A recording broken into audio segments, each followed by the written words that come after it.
This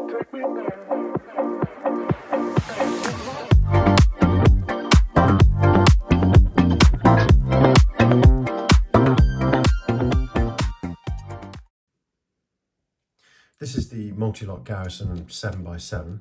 This is a cog cam version with a thumb turn.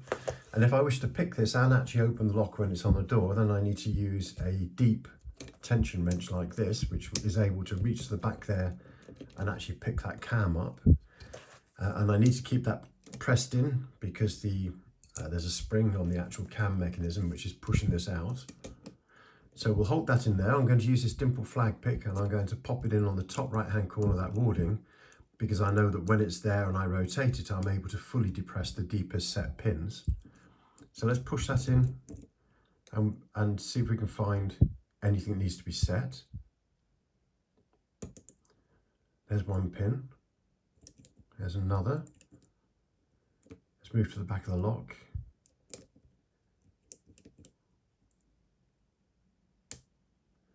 Let's set those pins at the back of the lock there. There we go. Come back out again. There's one blocking the pick from being withdrawn, so I'm going to loosen the tension and just going to see if we can set that. There we go. Nice click on that one. Next pin is blocking me.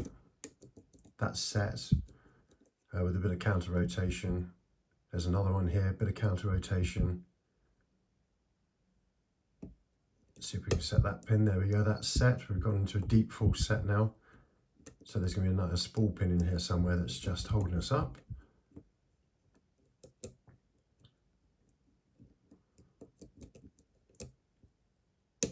There we go, and there we got the lock. And as you can see, the cam has been picked up because I've kept this tool pressed in, so we can do a full rotation on that. And then obviously we can take that out.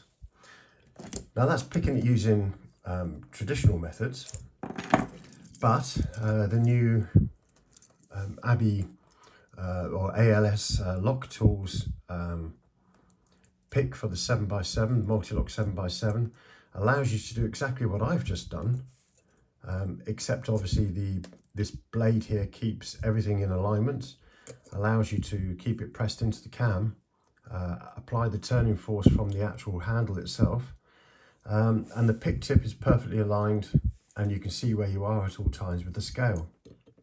So let's pop that into the lock. There we go. Again, you can see we've got that spring. So what I need to do is keep the 2-in-1 tool pushed in and apply the pressure onto this handle at the top here. And then if I push the picking tip in, the binding pins will tend to block the picking tip.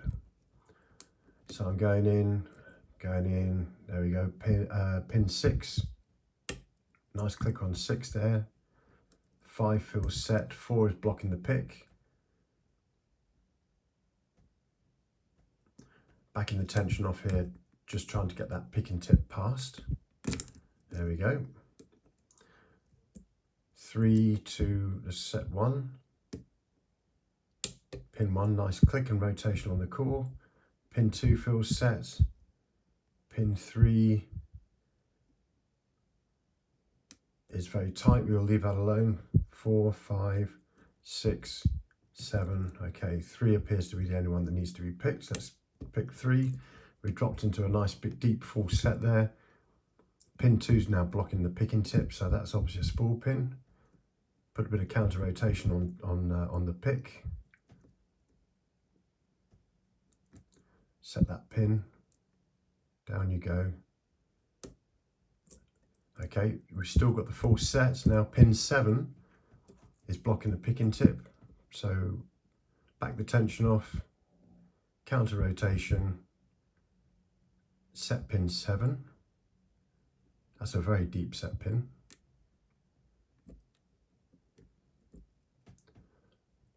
Down you go, there we go.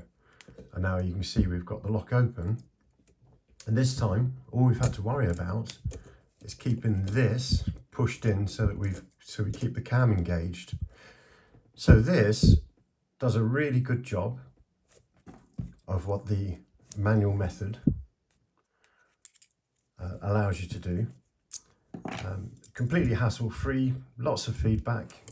Basically, just keep the pressure on, so you've always got the cam, and just go with the feedback from the picking tip.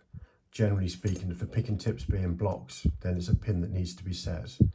If you feel counter rotation, then obviously you're on a spool pin, so you need to back the tension off, and then gently set that pin, and it all will make common sense to you, and the lock will open. It's a great tool, this is.